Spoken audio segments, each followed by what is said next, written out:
Gloire soit rendue à Jésus-Christ en ce mardi 23 février 2021 pour ce que nous allons continuer à apprendre au pied de notre Seigneur Jésus-Christ par, on va dire, l'inspiration de son esprit au sujet de cette dynamique eschatologique où nous apprenons au sujet, n'est-ce pas, de ce qui concerne les événements de la fin, leur déroulement et comment, en ce qui nous concerne, y faire face.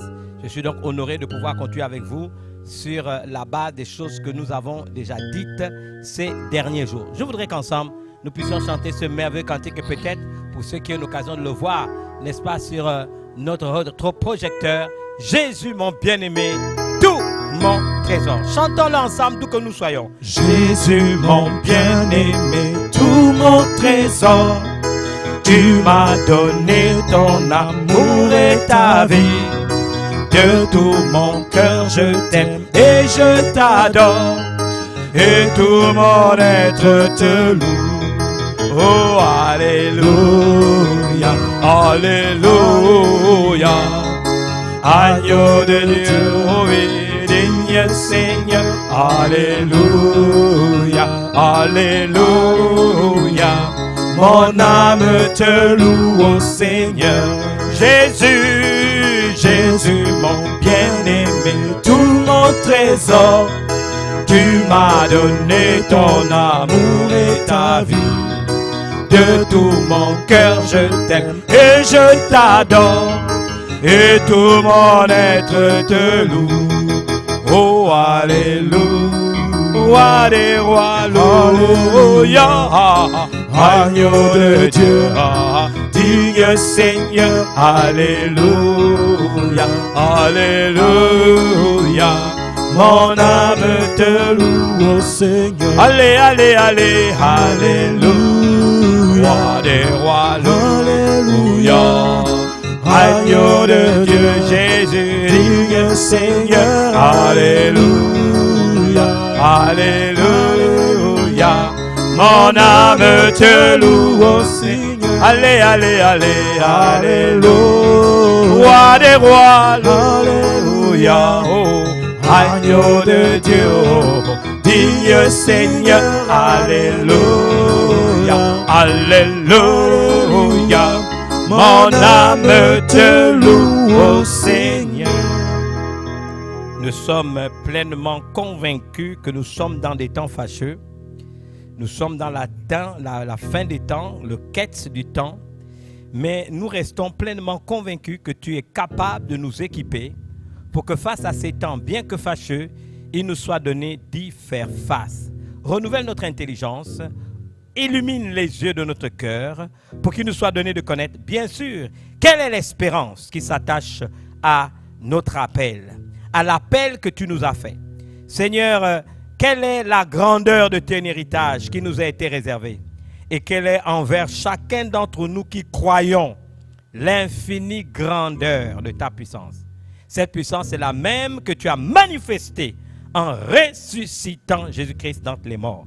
Seigneur, nous croyons que tu ne nous abandonneras jamais. C'est la raison pour laquelle nous sommes à tes pieds et nous osons, pendant cette prière, te dire, parle Seigneur, inspire-nous Seigneur, car tes servantes et tes serviteurs écoutent. Telle est notre prière en ton nom Jésus. Amen. Je voudrais vous bénir au nom de Jésus.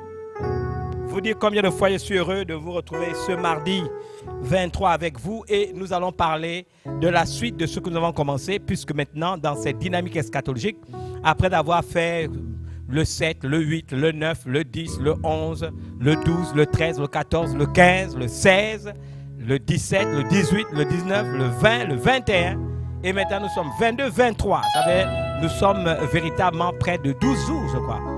Plus d'une vingtaine de jours. Que nous avons appris un certain nombre de choses. Et là, nous avons commencé le 7. Et nous sommes le 22. Donc, vous, le 23, je crois. Donc, vous imaginez plus d'une dizaine de jours à apprendre. Et j'ai d'abord développé les thèses qui étaient liées au fait de savoir ce que vous et moi, nous devions faire pour faire face à ces temps. Mais il est aussi d'une importance capitale de vous donner quelques informations sur non seulement les événements de la fin des temps, leur déroulement, parce que c'est aussi important que même si je ne rentre pas avec force et détails, je vous ai donné raison, vous fassiez quand même une idée afin que nous puissions avancer. Ces temps sont fâcheux et pour cela je commencerai par 2 Thessaloniciens 2, chapitre 2, verset 2, chapitre 2, 2 Thessaloniciens 2, 1 à 6. Pour ce qui concerne l'avènement de notre Seigneur Jésus-Christ et notre réunion avec lui, nous vous prions, frères, de ne pas vous laisser facilement ébranler dans votre bon sens et de ne pas vous laisser facilement ébranler dans votre bon sens et de ne pas vous laisser troubler, soit par quelques inspirations, soit par quelques paroles ou par quelques lettres qu'on vous dirait venir de nous, comme si le jour du Seigneur était déjà là. Que personne ne vous séduise d'aucune manière, car il faut que l'apostasie soit arrivée auparavant et qu'on ait vu paraître l'homme de péché, le fils de la perdition, l'adversaire qui s'élève au-dessus de tout ce qu'on appelle Dieu ou de ce qu'on adore, jusqu'à s'asseoir dans le temple de Dieu et proclamant lui-même Dieu. Se proclamant lui-même Dieu. Ne vous souvenez-vous pas que je vous disais ces choses lorsque j'étais encore chez vous? Et maintenant, vous savez ce qu'il retient afin qu'il ne paraisse qu'en son temps. Ce texte que je viens de lire est totalement, n'est-ce pas, en accord avec les paroles de notre Seigneur Jésus-Christ telles que nous les voyons dans Matthieu 24. Et je vous ai dit que Matthieu 24, en ce qui nous concerne, est, on va dire, la colonne vertébrale de toute prophétie, je l'ai tantôt dit, de toute prophétie néo-testamentaire.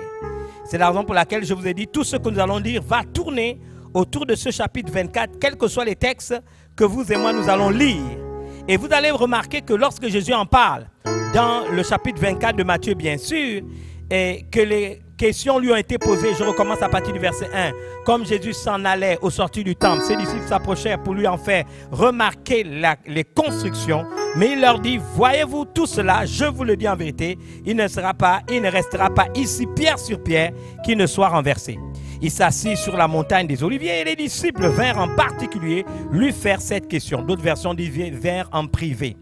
Dis-nous quand cela arrivera-t-il et quel sera le signe de ton avènement et de la fin du monde. Nous sommes là donc dans une question d'ordre eschatologique. Nous continuons. Jésus leur répondit, prenez garde que personne ne vous séduise. Nous sommes au verset 4. Prenez garde que personne ne vous séduise. Les lettres de Thessaloniciens 1 et 2 sont les premières lettres écrites par le grand rabbin apôtre Paul. Je ne sais pas si je vous l'ai déjà dit, mais je pense l'avoir déjà dit. Et elles sont datées de l'an 51, donc l'année 51 de notre ère. Et une deuxième partie de la lettre, parce qu'à l'époque, elle ne formait qu'une seule lettre, qui a été achevée vers le début de l'an 52 de notre ère.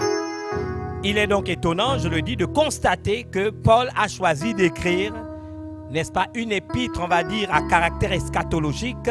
Il y a maintenant, entre l'an 51 et aujourd'hui, 1970 années, en prenant en compte, bien sûr, que nous sommes aujourd'hui en 2021. Donc, comme je l'ai dit tantôt, à l'origine, ces deux lettres n'en formaient qu'une. Peu importe le fait qu'il a commencé à écrire en 51 et qu'il l'a achevé en 52, à l'époque, quand il écrit, elle ne forme qu'une seule lettre. Et, n'est-ce pas, à juste titre, beaucoup d'exégèses et de théologiens se sont donc demandé pourquoi l'auteur de cette lettre, donc Paul, n'est-ce pas, qui a écrit, il faudrait vous le rappeler, plus de la moitié du Nouveau Testament, c'est Paul qui en est l'auteur. Si vous prenez une partie des Actes des Apôtres retranscrits par Luc, c'est Paul qui est l'acteur, n'est-ce pas? Vous prenez l'épître aux Romains, donc Romains, 1 Corinthiens, 2 Corinthiens, Galates, Éphésiens, Philippiens, Colossiens, n'est-ce pas? Vous, Philippiens, j'ai parlé déjà de Colossiens, je crois, 1 Thessaloniciens, 2 Thessaloniciens, 1 Timothée, 2 Timothée, n'est-ce pas? Philémon, l'épître aux Hébreux, vous allez remarquer qu'il a écrit plus de la moitié, n'est-ce pas, du Nouveau Testament. Et la question qu'on se pose, pourquoi la première lettre qu'il va écrire, ou les premières lettres qu'il va écrire, tournent autour des questions eschatologiques? On doit quand même se poser la question. Et je pose la question aujourd'hui, donc des questions qui touchent, je veux dire bien, à l'eschatologie, donc au sort ultime de l'homme, à la fin des temps, au retour du Seigneur, à la mort, n'est-ce pas, même des croyants. Pourquoi nous sommes-ils, qu'en le lisant déjà à cette époque, Paul nous donne, n'est-ce pas, l'impression qu'il donne à ces questions un caractère urgent. Ça fait 1970 ans. Il donne à ces questions un caractère urgent. donc donnant l'impression que les événements décrits étaient d'une importance telle qu'il fallait absolument en avoir une connaissance précise. C'est la question donc qu'on se pose. La théologie paulienne, il faut vous le rappeler ici, donc ses écrits bien sûr, sa prédication, son enseignement, toutes ces choses ont été influencées par deux expériences vécues par le grand rabbin et apôtre Paul. Il s'agit d'abord de la Christophanie, c'est-à-dire ici l'éclat, l'apparition glorieuse du Seigneur Jésus-Christ à Paul sur le chemin de Damas, vous le savez d'une part, et on va dire également, donc il a été ébloui, n'est-ce pas? Donc sa théologie est fascinée par cela, et sa théologie, son enseignement également fasciné et marqué par ce que je vais appeler la consommation des siècles, les problématiques d'ordre eschatologique, donc l'avènement du Seigneur et la fin des temps. Il me faut ici dire à chacun d'entre vous que les premiers apôtres et les premiers chrétiens de l'Église dite primitive croyaient, est-ce que faut-il dire malgré eux, mais je veux dire croyaient fortement à ce que j'appelle le retour imminent de notre Seigneur Jésus à la suite de son ascension vers le ciel, d'où il allait désormais siéger à la droite de Dieu le Père pour intercéder pour nous. Parce qu'ils n'avaient pas compris, je le pense aujourd'hui, le sens du message des deux anges qui leur apparurent et qui s'étaient adressés à eux qui avaient eu le privilège d'être les témoins oculaires de l'ascension du Seigneur. Certains pensent qu'ils étaient 70, c'est-à-dire les 12 disciples et les 70 disciples, n'est-ce pas? Ils pensent qu'ils étaient là quand Jésus, n'est-ce pas, est remonté au ciel. Cet épisode, n'est-ce pas, que nous trouvons dans la parole de Dieu, procède d'une question qui touche encore à l'ordre eschatologique, puisque si vous lisez avec moi Actes chapitre 1 verset 6, la Bible déclare: alors les apôtres réunis lui demandèrent: Seigneur, est-ce en ce temps que tu rétabliras le royaume d'Israël? Vous savez que c'est la deuxième fois qu'il pose la question, Seigneur. Il la pose d'abord dans Matthieu 24, on l'a déjà vu, chapitre 24 verset 1. Jésus, n'est-ce pas, sort du temple avec ses disciples, et ce sont des Juifs qui sont fiers, n'est-ce pas, du temple qui est le leur, n'est-ce pas, ce joyau, n'est-ce pas, construit par le roi Hérode, donc le grand. Ils voient cette magnifique bâtisse qui est le temple, et dans leur fierté nationale, parce que le temple, vous devez savoir, c'est le centre du monde, c'est là, c'est ce qui, n'est-ce pas, unifie les Israélites, les Juifs, c'est ce qui, n'est-ce pas, est la raison de leur unité nationale, leur raison de vivre. Alors ils sont fiers, ils disent: Seigneur, regarde le temple. Et je leur dis, je vous le dis, il n'y aura aucune pierre ici qui ne sera renversée. Et nous savons que cette prophétie s'est réalisée en l'an 70, je l'ai déjà dit, sous Titus, qui a détruit le temple en l'an 70. Je vous ai même donné la date exacte, un 8 septembre 70 de notre ère. Titus a réduit, après 2 ans de siège de Jérusalem, ils ont réduit ce temple en poussière. Il y a juste un amas de mur qu'on appelle le mur de l'Ouest et qui aujourd'hui s'appelle mur de lamentation, qui jusqu'à ce jour reste debout. Mais tout le temple a été détruit. Jésus donc avait prophétisé en l'an 70, et j'aimerais vous dire que non, il a prophétisé en l'an 33, puisqu'il est mort en l'an 33, donc Jésus leur dit à l'an 33 de notre ère, voilà, ce temple va être détruit, et 70 ans de l'ère, donc quelques années après, vous allez remarquer que le temple va être détruit. Et donc, cette prophétie s'est réalisée. Je vais du principe que si Matthieu 24, la première prédiction du Seigneur s'est réalisée, je vais du principe que toutes les autres prédictions se sont déjà réalisées pour certaines et les autres vont encore une fois se réaliser. Donc, nous devons y faire attention et y porter une attention particulière. Maintenant, nous sommes dans Acte 1:6. Jésus est mort, il est ressuscité. Il s'est montré à ses disciples pendant 40 jours. Et pendant ces 40 jours-là, les disciples, voyant Jésus-Christ ressuscité, lui posent encore la question. Alors les apôtres réunis lui demandèrent: Seigneur, est-ce en ce temps que tu rétabliras le royaume d'Israël? J'aimerais rappeler donc que c'est à la suite de la réponse du Seigneur sur la question que les anges, n'est-ce pas, vont se manifester et informer les disciples et les apôtres du Christ sur l'éventualité certaine de son retour.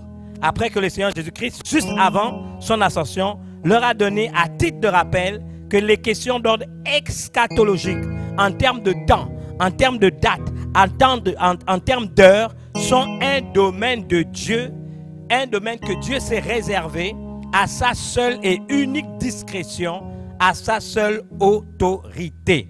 Et d'ailleurs, si vous lisez à partir de Acte 1, verset 7, je vais m'évertuer à m'arrêter au verset 11. La Bible déclare, il leur répondit, ce n'est pas à vous de connaître les temps ou les moments que le Père a fixé de sa propre autorité. Donc vous comprenez que Jésus n'a pas changé de langage par rapport à ce qu'il a déjà dit dans Matthieu 24. Il dit, Dieu a fixé ses temps de sa propre autorité. Vous avez déjà lu Matthieu 24, je vous ai dit que tout ce que je vais partager avec vous tourne autour, n'est-ce pas, de ce texte de Matthieu 24 qui pour moi doit rester la colonne vertébrale de toute prophétie. Jésus le leur avait déjà dit. Puisque les disciples au verset 3 sont allés vers lui à la montagne de l'Olivier et ses disciples lui ont demandé quelque chose de manière particulière. Ils lui ont dit tout simplement, dis-nous quand cela arrivera-t-il et quel sera le signe de ton avènement et de la fin du monde. Jésus leur a répondu, prenez garde que personne ne vous sévise. Il dit, plusieurs viendront sous mon nom disant c'est moi qui suis le Christ. Ils séduiront beaucoup de gens. Mais Jésus dit, vous entendez parler de guerre, etc., etc. Donc Jésus l'a dit. Jésus n'esquive pas la question. Ce n'est pas à vous de savoir ces temps. Alors les apôtres savent cette réponse. Jésus leur a déjà dit, mais, il y a un mais, vous recevrez, verset 8, une puissance, le Saint-Esprit survenant sur vous, et vous serez mes témoins ou mes martyrs à Jérusalem, dans toute la Judée, dans la Samarie, jusqu'aux extrémités de la terre. Jésus ne donne pas de date, Jésus ne donne pas d'heure, Jésus ne donne pas de jour. Il dit non, ce n'est pas à vous de connaître cela. Ce sont des choses que Dieu s'est réservées pour sa propre autorité. Dans d'autres textes, on le verra plus tard. Jésus a même dit, ni moi, ni les anges, personne ne sait, Dieu seul sait. Donc, il n'esquive pas la question parce que ces questions sont d'ordre exclusivement de l'autorité de Dieu. C'est un domaine que Dieu s'est exclusivement réservé. Mais il y a un mais. Il dit, vous recevrez une puissance. Et on donne ici le Saint-Esprit. On aurait pu dire, mais vous recevrez la puissance du Saint-Esprit. Mais ici, c'est l'article définit le Saint-Esprit. Vous recevrez quelque chose de puissant. Vous recevrez quelque chose de dynamique. Vous recevrez quelque chose de puissant. Le Saint-Esprit, c'est comme une information pour vous dire, inutile de vous plaindre, vous aurez le Saint-Esprit et le Saint-Esprit pourra vous inspirer, le Saint-Esprit pourra vous conduire. À la limite, confiez-vous au Saint-Esprit qui sera, à partir de ce moment, celui qui va se substituer à Jésus sur terre pour nous inspirer, nous conduire, nous guider, nous rendre alertes parce que Jésus, lui, il est à la droite de Dieu le Père, mais il ne nous a pas laissés orphelins, il a envoyé le Saint-Esprit. Survenant, suivez-vous, serez mes martyrs ou mes témoins à Jérusalem, dans la Judée, dans la Samarie et jusqu'aux extrémités de la terre. Après avoir dit cela, il fut enlevé pendant qu'il regardait et après avoir dit cela, il fut enlevé pendant qu'il le regardait et une nuée le déroba de leurs yeux. Ça, c'est important. Dès que Jésus leur a dit non, non, non, non, non, non, non, ce n'est pas à vous de connaître les heures, les dates, les jours. Ce sont des domaines que Dieu s'est réservés. Mais, a fortiori, vous recevrez une puissance. Il donne le nom de cette puissance, le Saint-Esprit, survenant sur vous. Celui qui va être mon substitut, celui qui va me remplacer, celui qui va vous inspirer, celui qui va vous guider, celui qui va vous enseigner, celui qui va vous orienter, celui qui va vous guider, celui qui va vous, n'est-ce pas, orienter, inspirer, guider, conduire. Mais la Bible déclare, après avoir dit, vous recevrez le Saint-Esprit, il fut enlevé pendant qu'il, avec ILS, le qu'il là, c'est les 70 et les 12 apôtres, le regardait et une nuée le déroba de leurs yeux. Donc, juste après que Jésus dit, vous recevrez une puissance, il donne le nom de dynamisme, le Saint-Esprit. Qu'est-ce qui se passe? Il fut enlevé pendant qu'il le regardait. Instantanément, Jésus est enlevé pendant que ce groupe de personnes le regardait et une nuée le déroba de leurs yeux. C'est ce que la Bible dit. Et comme ils avaient les regards fixés vers le ciel pendant qu'ils s'en allaient, leurs regards sont fixés vers le ciel. Pendant qu'ils s'en allaient, voici deux hommes vêtus de blanc leur apparurent. Jésus vient de disparaître devant eux et pendant qu'ils sont stupéfaits, que leurs yeux sont fixés vers le ciel, voici deux êtres, deux hommes vêtus de blanc, qu'est-ce qu'ils font? Leur apparurent. Et ces deux hommes vêtus de blanc, n'est-ce pas, leur appellent et dire, hommes galiléens, pourquoi vous arrêtez-vous à regarder au ciel?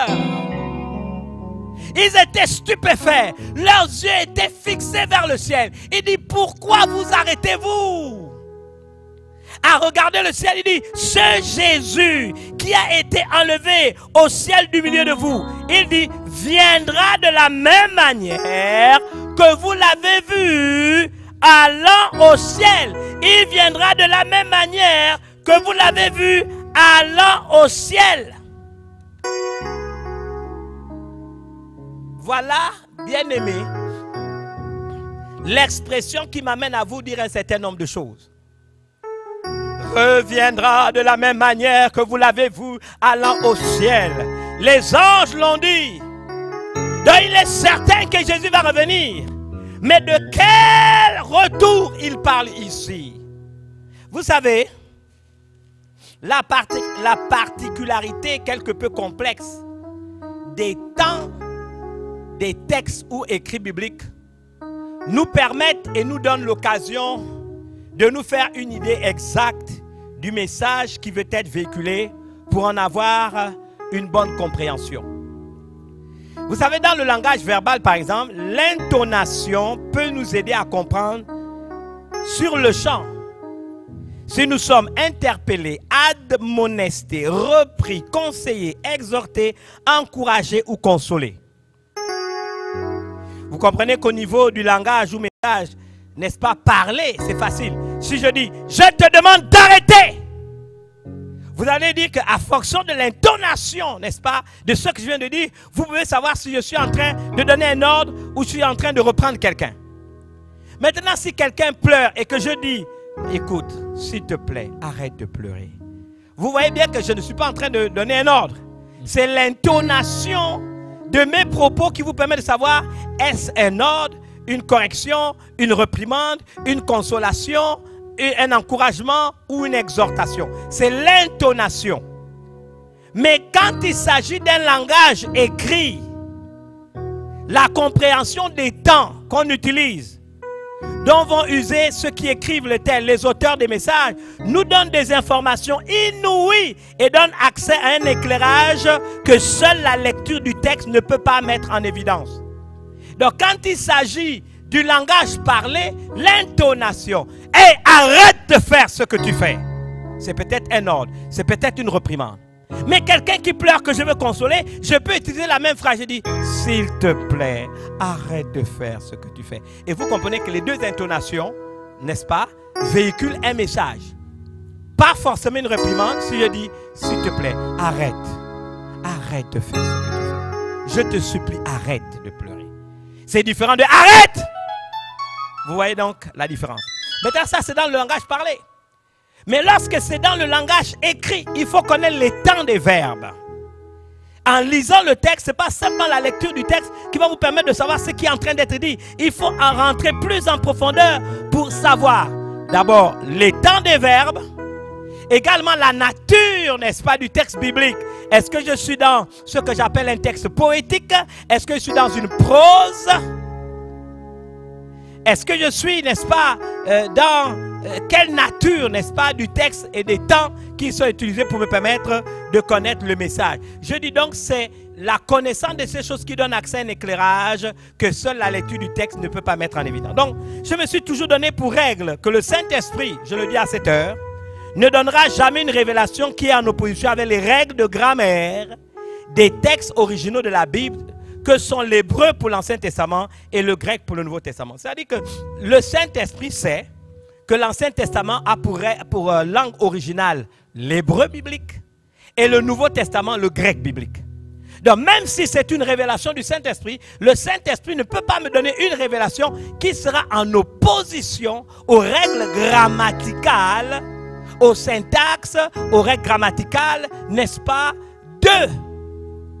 des langues bibliques, n'est-ce pas, originales, qui nous permettent d'avoir les textes que vous et moi, nous lisons. C'est la règle personnellement que j'ai choisie, n'est-ce pas, auquel j'ai souscrit.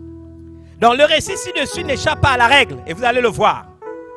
Même s'il est évident que le message venait de deux anges, il n'en demeure pas moins que les gens parlaient un langage humain et que les témoins oculaires présents à l'ascension du Seigneur Jésus n'en ont pas eu une compréhension exacte, ce qui engendra plus tard des problèmes d'interprétation et de doctrine que les érudits ou que l'érudit comme le grand rabbin apôtre Paul aura la sagesse et l'intelligence spirituelle de régler comme nous le verrons par la suite.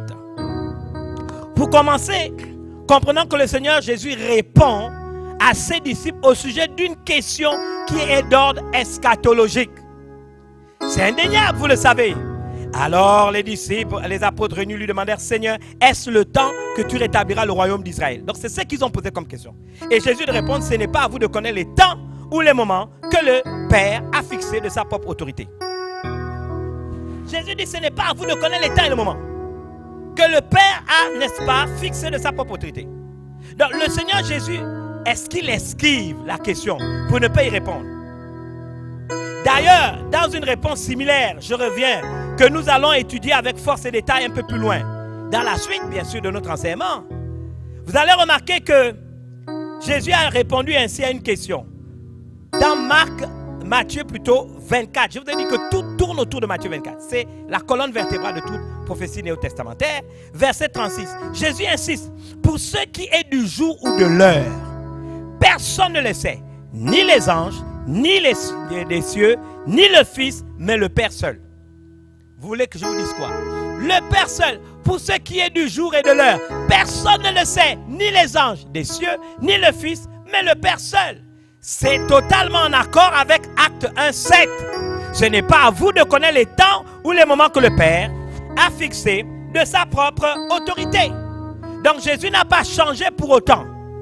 Ça, c'est la première chose que vous et moi, nous devons pouvoir, n'est-ce pas, retenir. Où est donc l'intérêt d'en savoir assez sur le sujet ou de l'étudier si les questions liées à l'eschatologie sont de la seule autorité de Dieu, donc son domaine réservé? Donc on peut tout simplement dire, on n'a plus besoin d'en savoir sur l'eschatologie, on n'a pas besoin d'en savoir sur la dynamique eschatologique, sur, n'est-ce pas, les événements de la fin des temps, leur déroulement et comment y faire face, puisque Dieu a décidé que c'est de sa propre autorité qu'il a fixé ces problèmes. Donc pourquoi vous en parlez? Pourquoi nous en parlons? Pourquoi l'étudier? Mais j'ai déjà répondu à la question, mes amis. On a déjà lu Proverbe 25:2. La gloire de Dieu, c'est de cacher les choses. La gloire des rois, c'est de sonder les choses. Donc, celui qui va chercher et sonder, va trouver. C'est ça, pendant un temps, les livres ont été scellés. Il y a des secrets que Dieu ne donne pas accès à tout le monde. Il ne va pas les donner aux sorciers, il ne va pas les donner aux paresseux, à ceux qui veulent simplement satisfaire leur curiosité ou leur ego. Il va, n'est-ce pas, cacher ces choses pour que seuls ceux qui sont intelligents, seuls ceux qui veulent comprendre, ceux qui veulent l'appliquer à leur vie pour l'enseigner et sauver un maximum de personnes, après avoir cherché, étudié, appliqué la chose à leur vie, l'enseigner à d'autres, c'est à cette catégorie de personnes que Dieu pourra s'ouvrir. Donc Jésus dit Dieu seul. Je pourrais vous lire un texte dans Corinthiens. Et je veux le lire à dessein. Parce que ce n'est pas moi qui le dis. Dieu peut cacher des choses. Mais vous l'avez déjà dit. La Bible dit dans Corinthiens. Je vous donne la référence.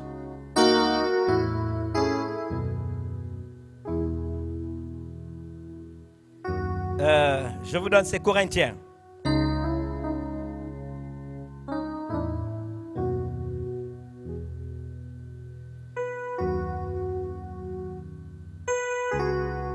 Gloire à Jésus.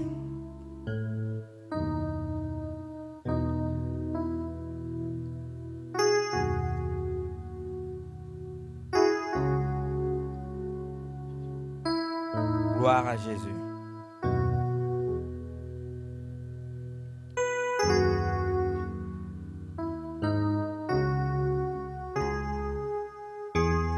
Alléluia. La Bible, ce sont des choses que l'œil n'a point vues. Vous avez déjà dû lire ce passage. Que l'oreille n'a point entendu. Des choses qui ne sont pas montées dans le cœur de l'homme. N'est-ce pas? Et des choses que Dieu n'a révélées qu'à ceux qu'il aime. Nous sommes dans 1 Corinthiens chapitre 2.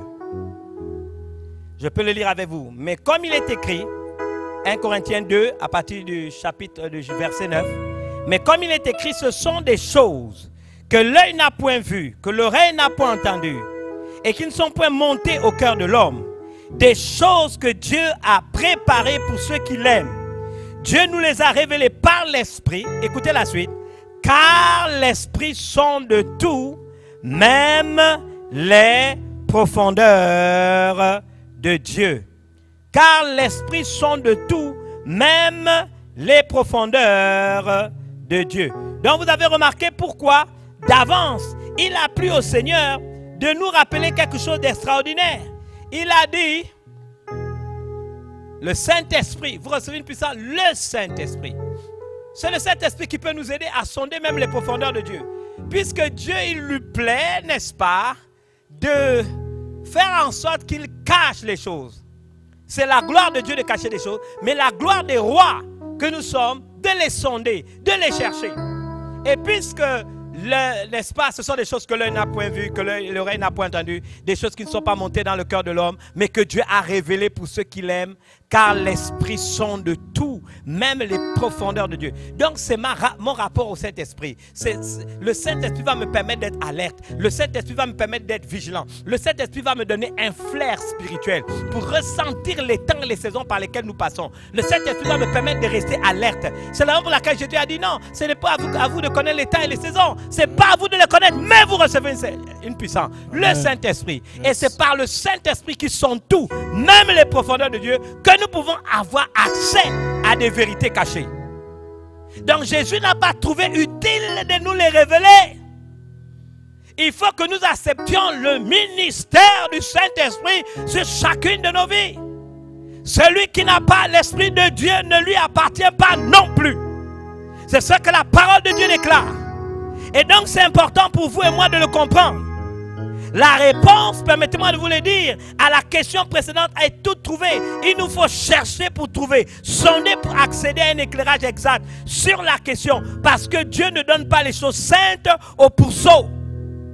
Il ne peut pas le faire. Vous avez déjà lu Matthieu 7,6 certainement. Ne donnez pas les choses saintes aux chiens et ne jetez pas vos perles devant les pourceaux, de peur qu'ils ne les foulent aux pieds et ne se retournent et ne vous déchirent. Vous l'avez déjà lu.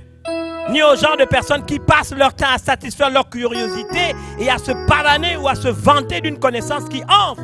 Déjà dans 1 Corinthiens 8,1, la connaissance enfle, mais l'amour édifie. Donc que se passe-t-il? Pourquoi Jésus n'a rien dit?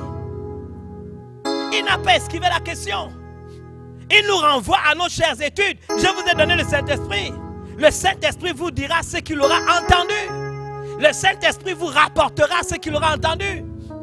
Ce sont des choses que l'œil n'a point vues, que l'oreille n'a point entendues, qui ne sont pas montées dans le cœur de l'homme, qui ne sont pas le fruit, n'est-ce pas, de l'ingéniosité humaine, mais des choses que Dieu révèle uniquement à ceux qui l'aiment lui. Il va le leur révéler comment? Par l'Esprit, car l'Esprit sonde tout même les profondeurs de Dieu. Vous ne pouvez pas avoir accès à ces choses s'il n'y a pas un rapport au Saint-Esprit. S'il n'y a pas un rapport, bien aimé, c'est le temps. Je rappelle ce qu'on a vu dans, je crois, Ésaïe chapitre 30, verset 20 à 21. Tu entendras derrière toi la voix qui te dira: va à gauche, va à droite. On l'a déjà vu. Nous sommes dans des temps où si nous n'avons pas un rapport au Saint-Esprit, les vérités, les choses qui vont arriver, nous ne serons que surpris. Mais une relation avec le Saint-Esprit fera en sorte, puisque je veux aussi développer la tête de comment faire face à ces situations. Il nous faut à nouveau restaurer le ministère du Saint-Esprit, bien aimé, dans chacune de nos vies. C'est quand le ministère du Saint-Esprit sera restauré dans chacune de nos vies que ce même ministère du Saint-Esprit sera restauré dans l'Église lorsque nous allons nous rassembler. C'est à partir de ce moment que le ministère du Saint-Esprit va se manifester dans les nations. Enfants de Dieu, vous ne pouvez pas vivre aujourd'hui sans une communion avec le Saint-Esprit. Vous ne pouvez pas. Sinon les événements de la fin des temps vont vous surprendre et certains seront perdus. Bien-aimés, mais le Saint-Esprit nous donne, n'est-ce pas, la capacité d'avoir ce que j'appelle un flair spirituel. On est constamment en alerte lorsque nous avons une relation avec le Saint-Esprit. C'est important. Je veux qu'on remette encore 1 Corinthiens chapitre 2 verset 9 à 10. Bien-aimés, nous ne pouvons pas, je veux dire quoi? Exempter de cette obligation-là.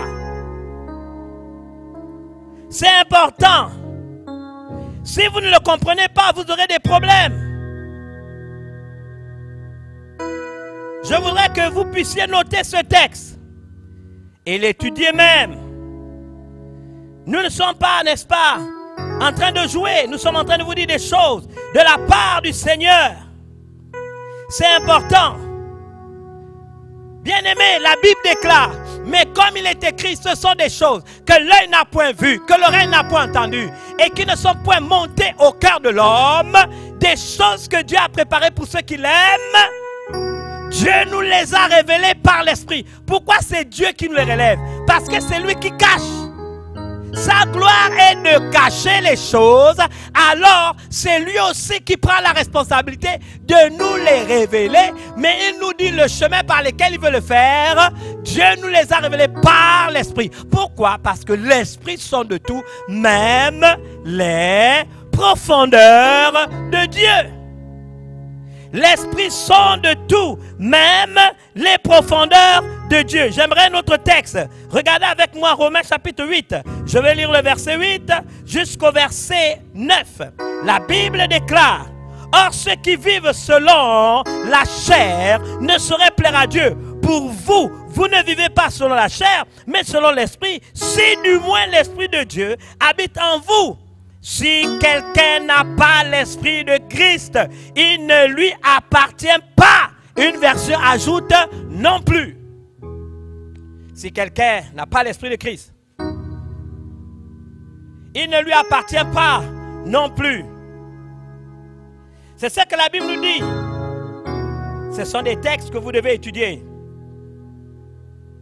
Ce sont des textes que vous devez étudier. Que Dieu nous vienne en aide. Je voudrais revenir sur Jean chapitre 16. C'est toujours Jésus qui nous parle du Saint-Esprit, son substitut. J'ai dit Jean chapitre 16. Je lis à partir du verset 13. Quand le consolateur sera venu, l'Esprit de vérité, il vous conduira dans toute la vérité, car il ne parlera pas de lui-même, mais il dira tout ce qu'il aura entendu et il vous annoncera les choses à venir. Il me glorifiera parce qu'il prendra de ce qui est à moi et vous l'annoncera. My God, il vous annoncera les choses à venir. Quelle histoire! Bien-aimés, est-ce que vous avez vu ça? Le consolateur, c'est le Saint-Esprit de vérité. Il nous conduira dans toute la vérité. Il ne parlera pas de lui-même, mais il dira tout ce qu'il aura entendu et il vous annoncera les choses à venir. Au cours de l'enseignement, je vous ai déjà dit quelque chose. Je vous ai dit que, on l'a vu dans 1 Thessaloniciens chapitre 4, je crois. La Bible déclare à un signal donné, à la voix d'un archange, au son de la trompette de Dieu. Je pense qu'on en a déjà parlé. Les morts en Christ ressusciteront premièrement. Et nous les vivants restés pour l'avènement du Seigneur, nous serons enlevés ensemble. Écoutez, je vous ai dit qu'à un signal donné, c'est Jésus qui donne le signal. Mais Jésus va donner le signal à quel moment? Quand le Père va lui dire, c'est le temps. C'est ça Jésus a dit, le Père a fixé cette affaire de sa propre autorité. Ni les anges des cieux, ni moi le Fils ne sommes au courant. Il a gardé ça pour lui. Mais le jour où le Père, assis sur son trône, se tournera vers sa droite et dira au Fils, c'est le temps, Jésus se lèvera, il a toujours été obéissant, il va donner le signal. Maintenant, j'aimerais vous dire quelque chose. Quand Dieu est dans son conseil secret, pasteur Darnel, est-ce que tu crois que le Saint-Esprit siège dans le conseil secret de Dieu? Oui. Dans leur conseil, ils sont trois. Les trois personnes en Dieu. On parle en théologie de la Trinité. Mais moi, je préfère parler de la tri-unité. Ils sont trois en un. Yes. Et quand ils ont leur conseil secret, mes amis, Dieu parle. Donc le Saint-Esprit est au courant. Donc vous voyez, la Bible n'est pas écrite dans un ordinaire. C'est pour ça que ce sont ceux qui mes amis, ont une relation avec le Saint-Esprit, qu'ils ne seront pas surpris. Parce que s'il prend ce qu'il entend pour nous le redire, c'est qu'il assiste au conseil secret. Dieu a son conseil secret.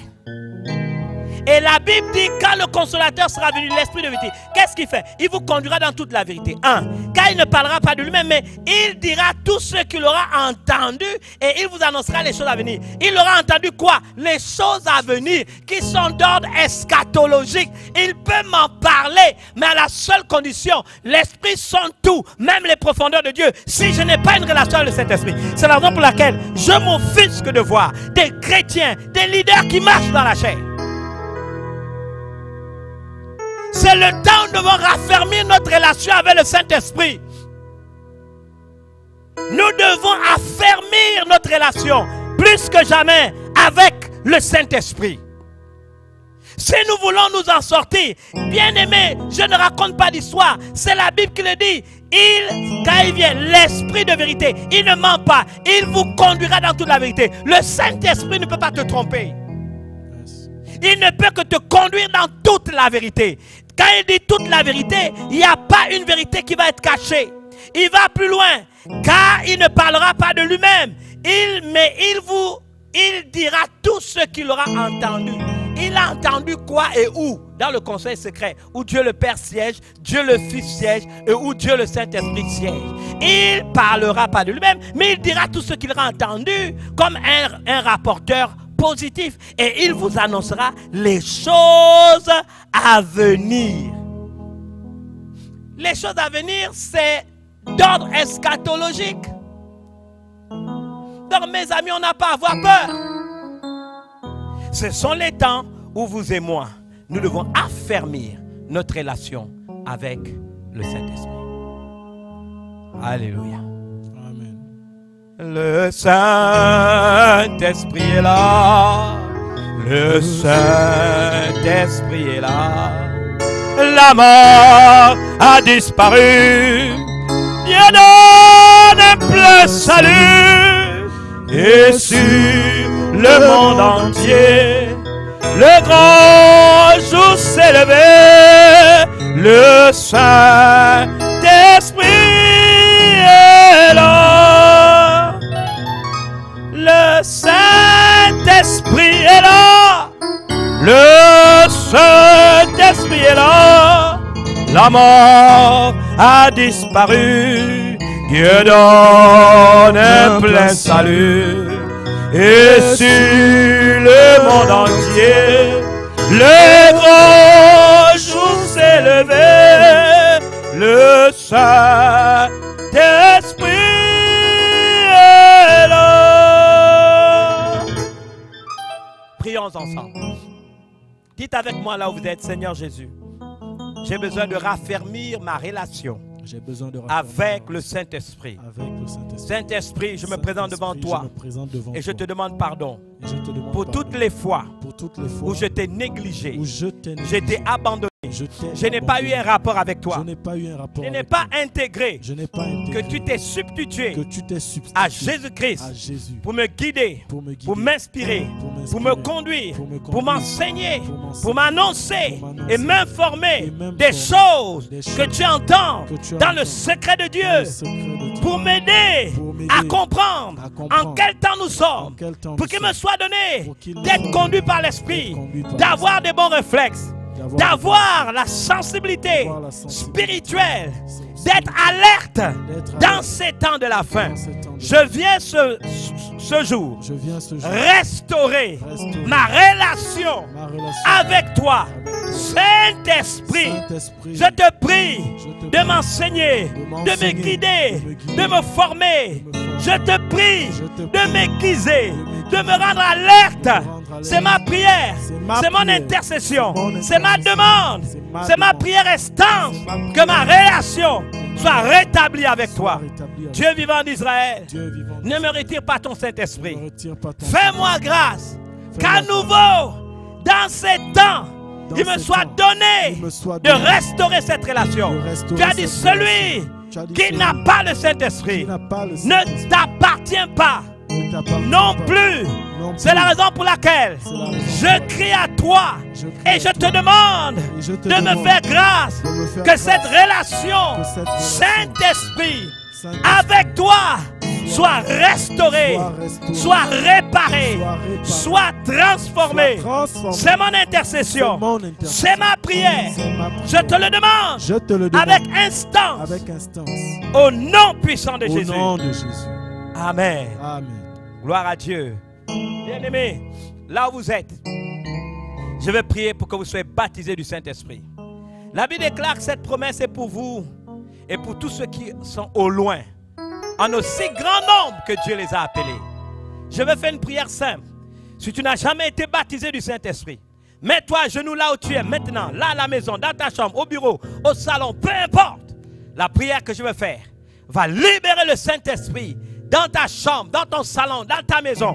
Tu te dis, moi je le suis déjà, mais je me suis ces derniers temps, n'est-ce pas, refroidi.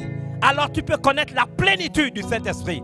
Les disciples ont été une deuxième fois baptisés du Saint-Esprit, alors qu'ils ont choisi d'élever, n'est-ce pas, leur voix ensemble. La Bible est le lieu où ils étaient tremblants et ils furent à nouveau remplis du Saint-Esprit.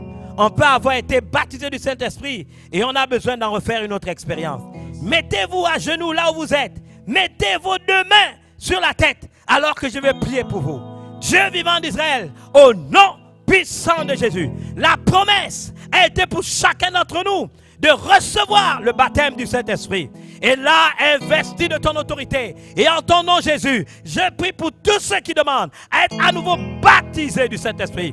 Tu as dit la promesse est pour vous, pour vos enfants et pour tous ceux qui en aussi grand nombre que le Seigneur les appelle, aspireront à cela. Alors qu'ils ont confessé leurs péchés, reconnu Seigneur qu'ils se sont éloignés de tes voies, je prie maintenant qu'ils soient baptisés du Saint-Esprit et que même des chrétiens qui se sont refroidis, qui sont devenus rétrogrades, aient le privilège d'être à nouveau remplis dans leur maison du Saint-Esprit avec le signe du parler en langue et en même temps avec les signes des fruits de l'Esprit qui commenceront à se manifester dans leur vie. Je relâche la puissance de Dieu dans vos maisons, dans vos chambres, dans vos maisons, dans vos lieux de travail. Peut-être certains, vous êtes dans des véhicules, peu importe l'heure, le jour où vous regardez ce message, je libère une nouvelle onction. Je libère le Saint-Esprit au nom puissant de Jésus. Soyez baptisés du Saint-Esprit et qu'à nouveau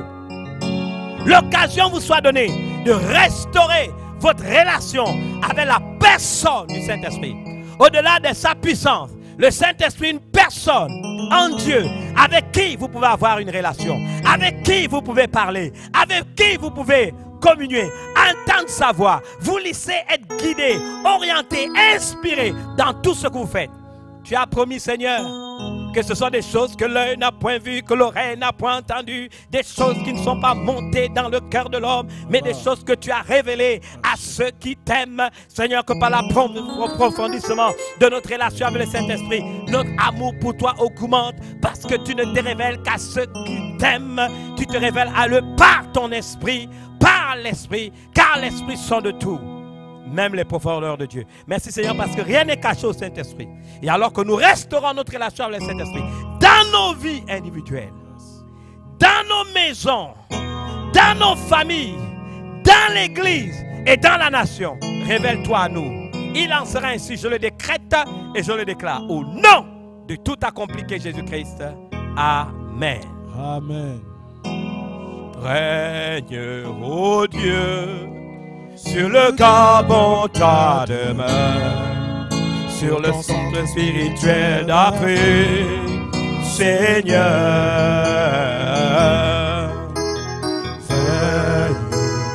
Veille, toi qui ne sommeilles ni ne dors, pour que le monde entier vienne contempler ta gloire. Au Gabon, ô Seigneur, étends ta main, toi le prince de paix du Gabon, étends ta main, Seigneur. Ô Seigneur, étends ta main, toi qui donnes ta paix aux nations, étends ta main, Seigneur. Étends ta main, Ô Seigneur, étends ta main. Toi le prince de paix du Gabon, étends ta main, Seigneur. Ô Seigneur, étends ta main. Toi qui donnes ta paix aux nations, étends ta main, Seigneur. Alléluia, j'ai été véritablement heureux d'être avec vous. Que Dieu vous bénisse et surtout, soyez bénis et conscients que le regard de Dieu est sur vous. Shalom, que Dieu bénisse. Amen.